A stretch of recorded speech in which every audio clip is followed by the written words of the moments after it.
Welcome to Below the Line, where we talk about working in Hollywood from the crew perspective. My name is Skid. I'm a former assistant director and your host. Quiet on the set. Today, I am legitimately excited to talk about the new book, What's Next? A Backstage Pass to the West Wing, because my guests are the book's co-authors, Melissa Fitzgerald and Mary McCormack. Ladies, welcome to Below the Line. Yay, nice to be here. Great to be here, Skid.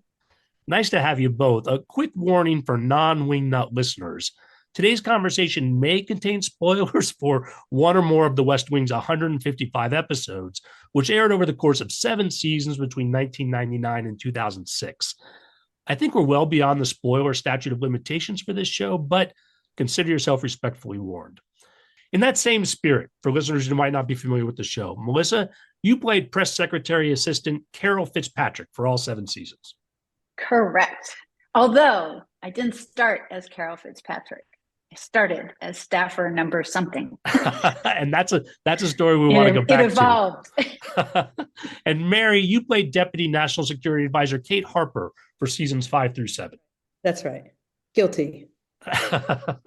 Well, this is also a trip down memory lane for me because, as regular listeners may be aware, I was a DGA trainee on the West Wing during season 1, and I was the second assistant director for the run of season 3.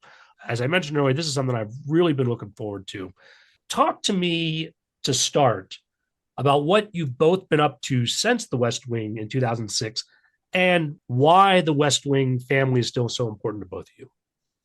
Well, I've been up to a bunch of I had some kids, 3 of those. I had my first on the West Wing, and then I had 2 more daughters. So I have 3 daughters. And then I've been up to just jobbing it, working shows and movies and plays. And but the West Wing is, we're still, I've made wonderful friends throughout my career on different jobs. You usually leave with 1 if you're very, very lucky, or none, and you had a great experience and you run into each other and, love it up when you see someone. But for the West Wing has been a really sort of unusual thing and really important in my life because they're some of my best friends. I mean, they're more than friends. It is like a family, and we have, we are at each other's funerals and births and birthdays and all of it. I mean, we have a text chain and we're on it almost every day, giving each other garbage or making each other laugh or asking each other to come support our service organizations. And Melissa and I talk about this in the book quite a bit. Service is probably one of the reasons we've all stayed so close. I mean, they're an exceptional group of people, so I'm thrilled that I get to still count them as my closest friends, but I think it is also part of the glue has been service, that we find ourselves, in the same rooms, doing the same thing. What do you think, Melissa? So what I've been up to since then, well, I guess immediately after West Wing, I went to Uganda and volunteered over there, working with former abducted child soldiers and other teens who were displaced by the rebel war there, and went back again and did a theater program and did a documentary, another documentary, and then which in a circuitous way led me to what I'm doing now, which is working for a national nonprofit organization called All Rise. And we champion justice system reform for individuals who have substance use, mental health disorders. Instead of incarceration, we fight to provide treatment and recovery support so that they can live in the community and thrive. And then we wrote a book, Mary and I. That's what we've been up to. And there was COVID. Yeah, there's COVID. And we wrote a book during COVID. Well, let's talk more about the book. So it was published last week, and I'm sure a lot of listeners have already devoured it. I've gone through the book, and I'm just going to spoiler alert, think it's fantastic. Talk to us about how this project came together. Yay. So I live in DC, and I was approached by Kevin Walling, who's a friend, and he said, you should really write a behind the scenes of the West Wing book, and we have these book agents who really want you to write this behind the scenes of the West Wing book. And my immediate response was, no, it is not my book to write. It is somebody else's book to write, like Aaron's, or somebody else's book to write. And they were very persistent. And Mary and I were at Alice and Jenny's birthday party in Los Angeles. We were talking about it, and I said, the only way that it would make sense to me to even want to do it is if we could really lift up the organizations and service projects and causes nearest and dearest to our hearts and really elevate those, because the theme is, as Mary said, our friendships have maintained over these years. Largely, I think that the undercurrent in the friendship is service and coming back together to do projects together. And we enjoy it. It's a lot of fun doing it together. And Mary said, I'll write that book with you. And we were having a piece of cake. It was the birthday party. Why did I say remember? that? My husband was behind us going, no, you will not. No, you will not. Yeah. I think And we he had said, a few "You drinks. guys." To be honest, I think you liquored me up. Yeah. Well, immediately when Mary said, oh, I'd write that book with you, I was like, oh, you would you? Are you serious, Mary? And you're like, yeah. And her husband's behind us saying, you guys, you've no idea. Like, and she's like, oh, we'll do it. And I'm like, oh, we'll do it. And it did seem like a fun idea. It did seem fun. And the service element seemed like, yeah, that's organic. And Melissa and I are bossy about service, and we sort of rallied the troops a lot. So it felt like a natural fit for us. And then it was COVID and we were pitching it, which was sort of fun, right, Melissa? Like the pitch, we made very fun. We sort of developed a pitch document, which who knew what that was. Yeah. And we did it and we were proud of it and we pitched it and people wanted it, which was all like super exciting. We're like, oh, we're good at this. And then we sold the book and then we had to write the book. And that is when we realized what my husband was doing. Like he was like, turns out writing is really difficult. And to his credit, hats off to all the writers. I did not hear him with a bunch of I told you so's. You may have, but I have not heard him say he's that. Good like that. Oh my gosh, I really appreciate that because we're also proud of it now, but now we're on the other side of it. But the writing of it was very difficult and it was brutal. Fun and fulfilling, but hard because we felt so much pressure. First of all, it's an enormous thing to undertake. And what do you talk about? What don't you talk about? I mean, there's millions of people we interviewed, but so many we didn't get to interview and stories we couldn't include. And I mean, we have hundreds of pages. We chose special episodes, but how do you choose those episodes? They're all special. So the weight of that was enormous. And then Aaron giving us his blessing felt fabulous, and agreeing to write the foreword felt fabulous and also terrifying because then we really felt pressure to not drop the ball. Yeah, we had to honor, both of us feel very strongly that we want everybody who is part of this to, of course, the Wingnuts, the West Wing fans, we want them to love the ride, enjoy it, have a great time with it, which they will. But we also want everybody that we worked with to feel that we honored the work that we did together and the time that we spent together. And that is weighty. We felt the weight of that pretty seriously. And also the book evolved over time. We started doing a lot of interviews. We did well over 100 for this book. And as we were interviewing people, different stories would come out. We didn't plan on doing deep dives into as many key episodes as we did, but there were so many great stories we couldn't resist. And the book just got bigger and bigger and more work. We have to write a sequel, a part 2. We have it.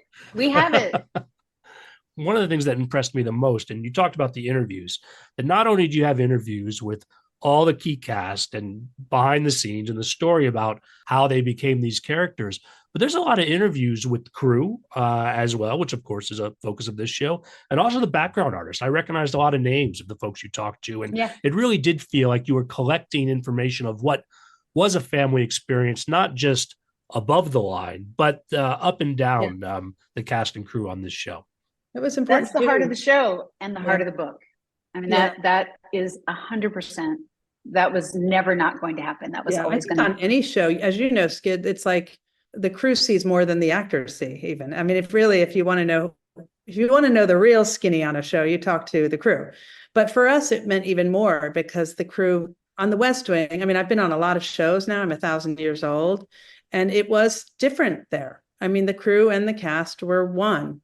And that's not, as you know, it's not always the case. It was really a tone set. John Wells sets that tone on all of his shows. Aaron, I think, and then, Martin and John Spencer, I think, really set out from the start with that as, it's in the show's DNA. We were a family, and the crew was just as important. No one was more important. And that came from the top. As number one goes, so goes the show. When Mary says cast and crew, background artists are included in cast. And I yeah. feel like that's a very unique situation to the West Wing, or certainly was at the time. You also alluded to a couple of times in the book about Martin Sheen's respect for background actors as a group. And I do remember being on set that we had to ask them not to engage him in conversation, not because he didn't want to talk to him, but we had to get through the day. No, I know. The ADs must have gone nuts. I can only imagine, because as sweet as it is, it's so sweet. And, you wouldn't have it any other way. Like, life's too short to spend 16 hours on a set and not live like that. Like, he's right. Of course he's right. But as an AD, when your whole job is to get through that sheet, I can only imagine what your pulse must do when Martin comes out and starts saying, Topeka. I've been to Topeka once. I had a little bit of, I was former military before I worked in Hollywood, and I tried to get people the idea of you're in formation and the general's coming through. And just because he's asked you a question does not mean you're going to talk about what you did for dinner last night. That's interesting. That's how you framed it. Yeah, that's smart. Yeah, very smart. Keep the answer short. Yeah, because Martin will engage. Like, he won't be rushed when it comes to human connection. And this is to his credit as a human and an artist. He will not be rushed when it comes to a chance to connect with another human being in a real way, which is why he's, who he is. But it also, I think, set the tone for the whole show. And to this day, and the ripples of that have gone far beyond just our show. Dulé was such a young man when he started on the West Wing, and he said, seeing that when I went to be on Psych, and he was, I think, number one on Psych, he said, I realized it was my turn to do for this show what Martin did for West Wing. And I really do credit a lot of that with why we're all still close to. Well, let's talk about your early days on set. Melissa, you talked about starting as staffer number wherever you were on the call sheet in those early episodes, and how it sort of evolved into a larger role. Talk to me about your early experiences on set and what that was like for you. I guess my earliest experience or most vivid early memory was watching Martin interact with the background artists and the crew, and just being so moved, touched, and it felt like there was a lesson in that for me and for all of us. And we all were really good students and learned that lesson. I don't think Martin was necessarily trying to teach us a lesson at all. I just think that's who he is. But that's probably my strongest memory. And then the others, going into the Oval Office and just sitting there and kind of during lunch and reading a book, sitting on the couch in the Oval Office, which really felt like the real Oval Office. There were a lot of pinch me moments to those early days. The set was so beautiful, and the friendships, like meeting Janelle for the first time, and she said, "Hey, I'm Janelle. You're Melissa. I hear you run a program for teenagers, and I'd like to volunteer." And that just struck me because in my experience, getting volunteers is not that easy. And Janelle just volunteering. So they're all really positive memories. Now, Mary, when you came in season 5, that's after my time as well. So I don't know quite how things had evolved, but did it feel like a well-oiled machine that you were trying to find your place? Or, I don't know, is there a certain chaos that's just eternal in this work? Well, probably that's true. That's probably just goes without saying that the days are long and there's too much work on every call sheet. And so that's always true. But it felt well-oiled. It really did. I mean, even I had to say, one of my memories of the background right away was I was like, they are really good. Like, how sometimes it varies, and they were just so good. And I remember asking Andrew Bernstein or getting into a conversation with him about it. And he was like, oh no, we really are. Thank you. We pride ourselves on it. Like, we really give them places to go. They're actors. And so we give them a sort of scene to play. They're not just taking a form, they're taking a form to that office to get a signature, and then they have to get back to get it to the file, to put it in the thing. And I thought, my God, it's A, smart, makes for better television, and B, it's respectful. It's such a nice way for everyone to live. And so I remember that. And then I remember my first episode, Richard Schiff was directing, I think for the first time. Yeah, for the first time. And I had worked with Richard before. I didn't know him very well, but we had like 5 different credits in the same things before the West Wing. but I didn't know him very well. And I was a huge fan of his. And, he's like, I love Richard and we love each other, and he is so warm and loving. And when you know that, but immediately he was, pressured by it, and, he makes Richard faces. So I was scared. And my first scene, I think, was with Anna Devere Smith and Martin and Lily. And I have this weird, and Richard directing. So it was high stakes for me, and it was in the Oval, and they were introducing my character. And I have a weird thing that happens to my ear when I get nervous or stressed. They become unbalanced. Like when you fly, I get, like a weird pressure thing in one of my ears. And so to fix it, I start going a lot. Like I start sniffing a lot. So I was sniffing a lot on other people's lines to try not to sniff on my line. Like it was, I looked like I had a really bad drug problem. And I kept, then I made a terrible mistake, and I kept going, drug problem. I don't have a drug problem. Weird thing. And so the more you say I don't have a drug problem on day one at work, it didn't look good. Oh my God. And I was pregnant. Like it was a mess. Oh like I'm my a God. woman with a drug problem. It was, I was scared. I was scared, but I was such a big fan of the show, and everyone on it, and it's big leagues. It's just such talent in that one scene, such talent that you don't want to. And look, when someone new shows up, everyone's interested. You're like, is she any good? We all get like that. So I thought, oh, don't mess it up. The other early memories I have are the table reads. I know we talk about them a lot in the book, but I remember that very, very first table read, and how, to Mary's point, how just extraordinary each and every actor reading that day was. And I will never forget that. That's a really powerful memory. And each and every one, not just the main cast, who were obviously incredible, but it was a deep bench. And that struck me. Then the scripts, getting those delivered, because they were, it was I think, email of getting them that way. They were delivered to my apartment. And I just remember when they would arrive, so excited to open them up and read them. Yeah. Because, I've not since read anything like those scripts.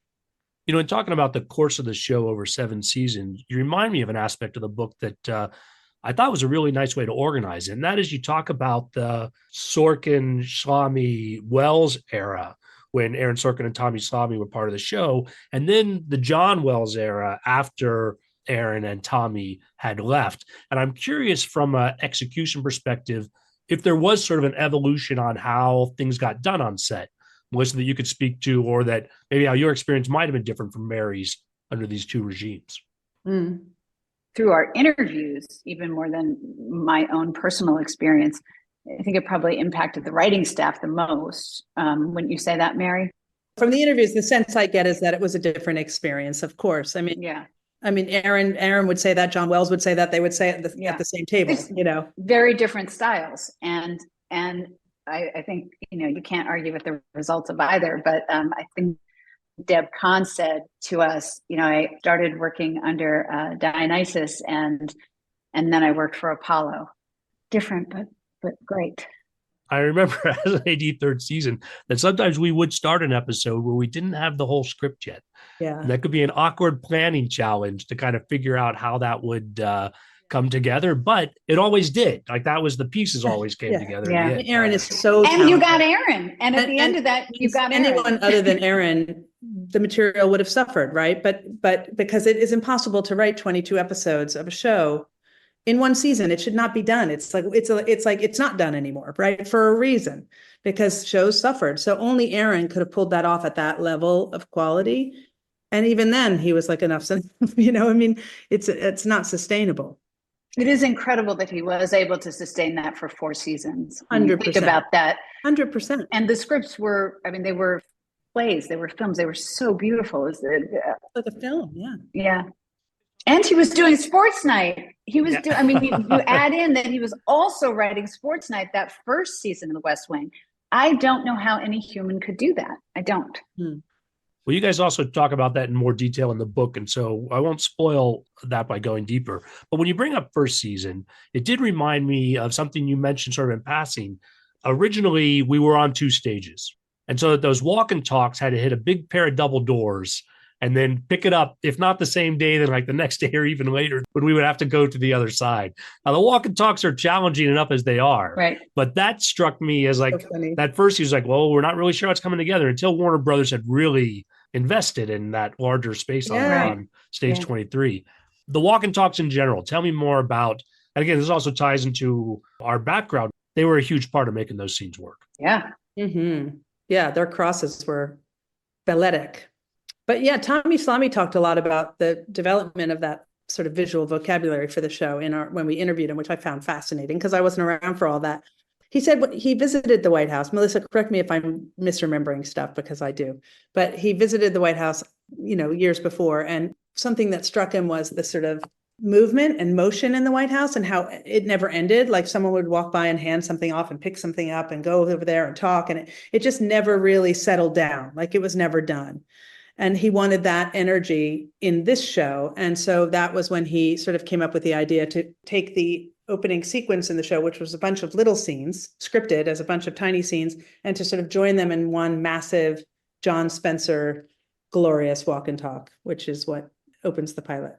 So super cool, but super scary. I mean, Melissa and I, everyone we interviewed was like, oh, walk and talks, because when you're at the end of a walk and talk, or even in the middle, but if you're at the end, there's nothing more horrifying if you have the last line, one line of a walk and talk and you mess it up. And the Steadicam, you see the Steadicam guy aging like a year. Yeah. You're just like, oh my God, I'm so sorry. Yeah. I'm so sorry. Experts, everyone, background props, I'm sorry. And you just hear that threaded back to one and you're like, it's on me. I fumbled. I'm Charlie Brown. Someone asked me what my favorite walk and talk one, and I said the ones I'm not in. Yes. Yeah, but I wasn't in many. Every actor's dream is to hear we're turning around. You're like, yes. You don't want to be on. You just want to act. You don't want to be, the pressure is terrifying. And I didn't have to do that many, but if I did, it was like one word or one, and you can't screw that up. You can't. You can though. You can easily, but it's really bad if you do. So the worst. So I remember feeling nauseous whenever that happened. Yeah. Although you do get better at them. I mean, my next show, I was like, let's just make it a walk and talk. We can be out of here. I was like, let's go. You do, it is a muscle. You got better at it the more you did it. Mary, when you referenced Tommy's inspirational visits to the actual West Wing in the beginning of the show, I presume since the show, you both had opportunities to see these rooms as they are. I have once. Yeah. Melissa, I think, does it a lot. I was there Friday. She's there all the time. I was. Not all the time, but I did get to go on Friday. She's there a lot. There was a line in the book where they talked about the Roosevelt room, though, that made me laugh because it reflected my own first visit to the West Wing. My wife, as some listeners may know, works in government. And the first time that she got me on a tour, we walked through. The actual Roosevelt room does not have the windows that we did on the West Wing. So and I was really I was disappointed. It was sort of like, yeah, you could do some construction in here because you're like, what a dump. So much prettier. So much prettier with windows. We were walking through there the other day on Friday, and I thought the exact same thing. I'm like, yeah, it was prettier with windows. You just get a lot more action going on, background behind, the whole thing. Well, smoke and mirrors, baby.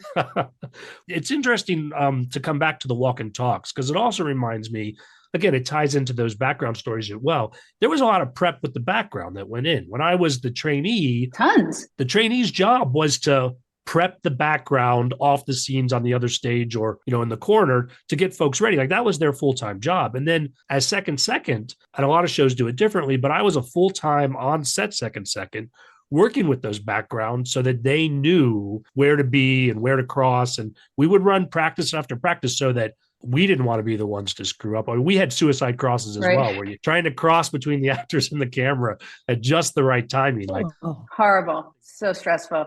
And I challenge anyone who's listening to this to go watch The West Wing and look at the background. They are the best in the business. They're so good. All that preparation, all that work, it pays off. Watch it and then watch something else and you'll see what I mean. And definitely with the folks who were staffers, we had a cadre of folks who were regular. And so You could say, you go to this room, you go to that room, and people knew. And occasionally we'd have new folks in, but then the veterans would help bring them up to the level of what we were doing as well. Yeah. Which brings me to another story you tell in the book, and I want to talk a little bit about it, and that is the Vegas trips. Aww. Because it was third season when I was there. It was the first time we did it. And it started as, let's do something for the background. And we took the regular background, was the core of the group that went, and we were going to go see Nicole Robinson do stand-up in Vegas. And he invited some ADs and some other folks, and I knew it grew over time. Talk to me more about what that was for people who might not be familiar, haven't read the book yet, and then kind of how that evolved year over year.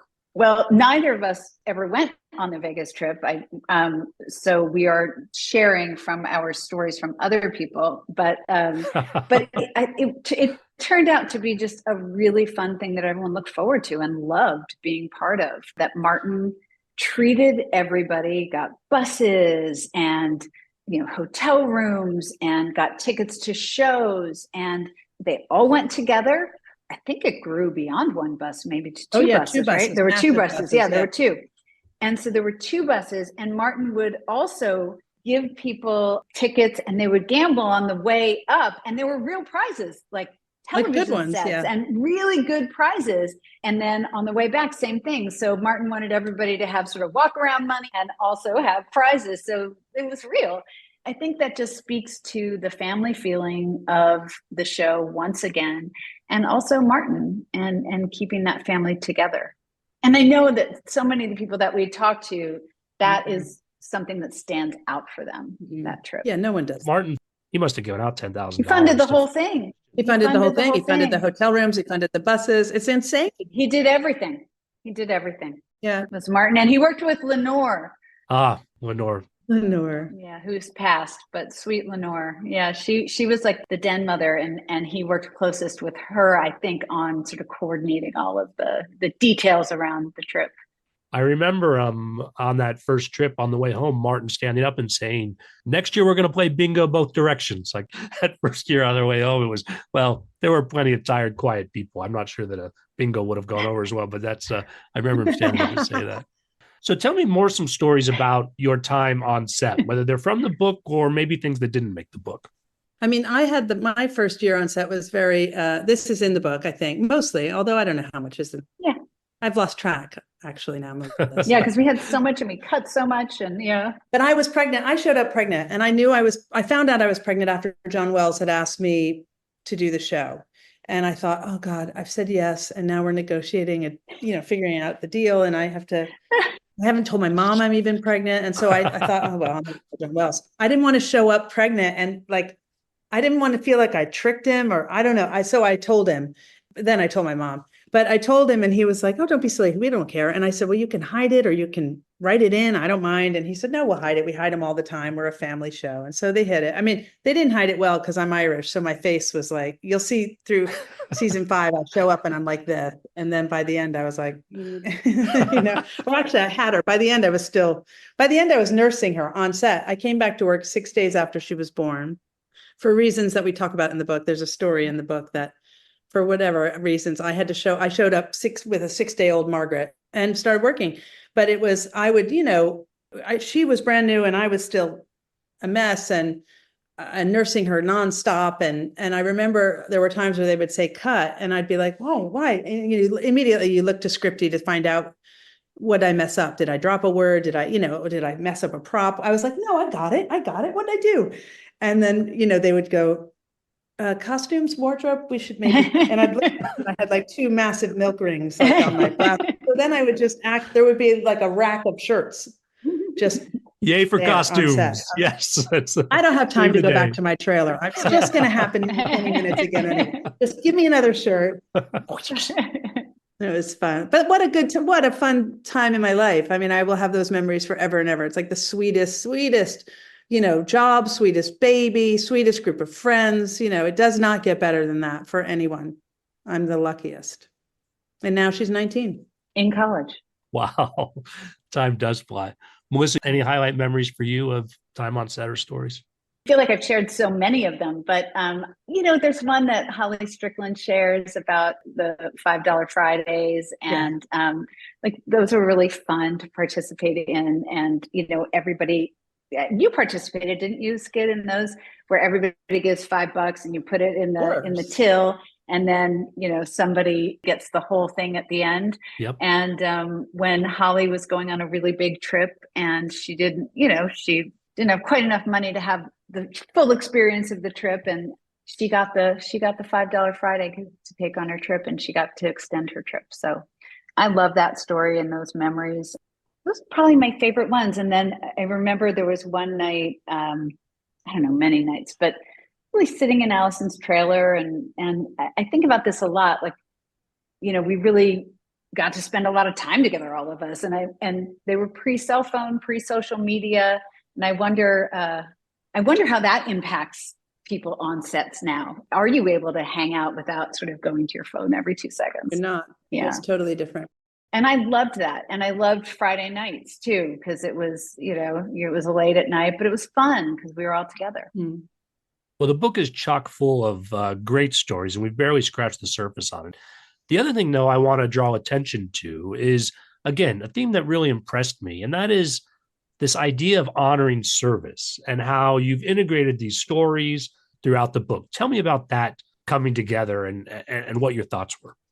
That was always baked into what the book was going to be. Everybody was going to get a service story.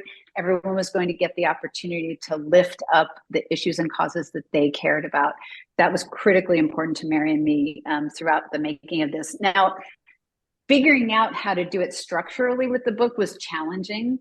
And I am really happy with what we came up with and how we did that. But I'm also really happy that I think the readers will get the opportunity to learn about the issues, causes, charities that some of their favorite actors care about. Like, why does Allison, her connection to Planned Parenthood, her connection to Amelia Air, which her niece started and runs, and Mary's connection to Justice for Vets, Trevor Project, Mom's Demand, my connection to All Rise, Richard to ACLU. I could go on and on. We're lucky too, because Melissa lives in DC, so she gets this quite a bit, but I think we all get it, is people still come up to us all the time and go, I do this work because of you. And it's not always government work, although for Melissa, it's often government work, but it's often just some sort of service, aspect to their life that they were inspired by the show, which is incredible. Yeah. That legacy is really something,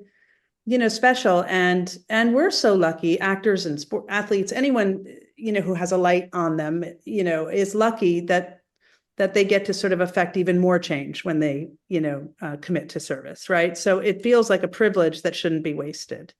And so for us, it felt really like a very important, I don't think we would have done the book. We wouldn't have done the book if we hadn't had this idea to sort of think like, well, we have this opportunity, people want to know about the West Wing, and we have fun talking about the West Wing, but we also know how important service is to this group of actors and creators and craftspeople. So it was, it felt like it's in the DNA of the book. And it's in the DNA of the show. And for me, I was like, I work a full-time job, and it's important work to me. If I'm going to take that much time out of my life to write a book, I need it to really elevate the things that I care most about. And I think everybody feels that way. Like, why wouldn't you take an opportunity to lift up something that's important to you, that you care about, that's helping people and doing something good in the world? Mm-hmm. And we're very lucky that we get to do that. And also we were given a lot of opportunities and introduced to a lot of issues, causes, charities because of the West Wing, and specifically the West Wing. Brad shared a story with us that another actor had said to him, you have capital when you are on a show, and you have, obviously Brad has celebrity. When you have celebrity, you can either spend it on yourself or you can spend it on somebody else. Brad obviously takes that very seriously and spends his capital helping other people all the time. And I think everybody does. Well, in that same spirit here at the end of the podcast, you mentioned some of the charities, but let's take a moment to highlight All Rise. Melissa, what you mentioned specifically at the start, where you're working now, and also know, Mary, you're a supporter of that cause as well. Well, thank you, Skid, for giving me the opportunity to talk about it, because it is I mean, it's my life's work, and I've been there for almost 11 years, which I can't believe. But I was introduced to this wonderful organization that, as I think I mentioned earlier, champions justice system reform for people who have substance use disorders, mental health conditions, who are involved in the justice system. They receive treatment, recovery support instead of jail and prison. It's really, I mean, the courts are magical because to me, they are magical. And I've been in many, many, many around the country. And it really is, you know, courtrooms obviously are places of accountability, but treatment courts are also places of hope, and they're places of healing because people get their lives back and they thrive. And we can do this across the board. And it is really taking into account people's dignity, their humanity, and providing them with evidence-based treatment so that they can get their lives back. And I was introduced to this work and to the organization actually by Martin Sheen, because of course, Martin has been a champion of treatment courts since the early days when nobody really was looking at people who were incarcerated because of substance use as people who could get better, who could come back to the community and be productive citizens. But Martin did. And he fought for that. And I lost a dear friend to addiction years ago, and Martin invited me to come to DC to the All Rise conference. And I fell in love with the work. And gosh, 2 years later, moved to DC and have been doing it ever since. And I am also incredibly grateful for all the support that Mary and the rest of the cast has given me and All Rise and Justice for Vets, which is a division of All Rise. They have really gotten involved in a deep and meaningful way, not just not lip service. They show up, they come to conferences. Mary's been to courtrooms, and their support has been invaluable. It's hard not to get behind it. I mean, it is so moving. Mary's sister, Chief Justice Bridget McCormack, who was the Chief Justice of the Michigan State Supreme Court, she's a huge treatment court champion and is on the All Rise board. It's a family affair. Yes, it's a family affair. And my dad was he's retired now, but he was also a justice on the State Supreme Court of Pennsylvania, but he was one of the people who started the mental health court in Philadelphia many years ago. And I think it's the thing of which he's most proud, or one of the things of which he's most proud. And, you know, traveling around the country, and I've got the chance to work with Bridget on some trainings in Michigan, which was so great. You know, the people say who work in treatment courts that it's the highlight of their career in criminal justice because people get better. And I think, you know, when we are in a crisis in this country, an addiction crisis that we are facing, we really need to double down on programs that work, and treatment courts are programs that work. This is a great cause. And just going back again, it's so exciting to see a book that is going to be extremely popular. Also, again, all the work you're doing on service. And so I want to thank you both for that. I want to thank you both for being here today. On that note, we're going to call it a wrap. It was really great having you guys. Oh, so fun to be. Oh, it was so fun. This is cool. Yeah, and it's just great to see you again and reminisce. Always fun down memory lane. This is really a pleasure for me as well. Thanks, kid.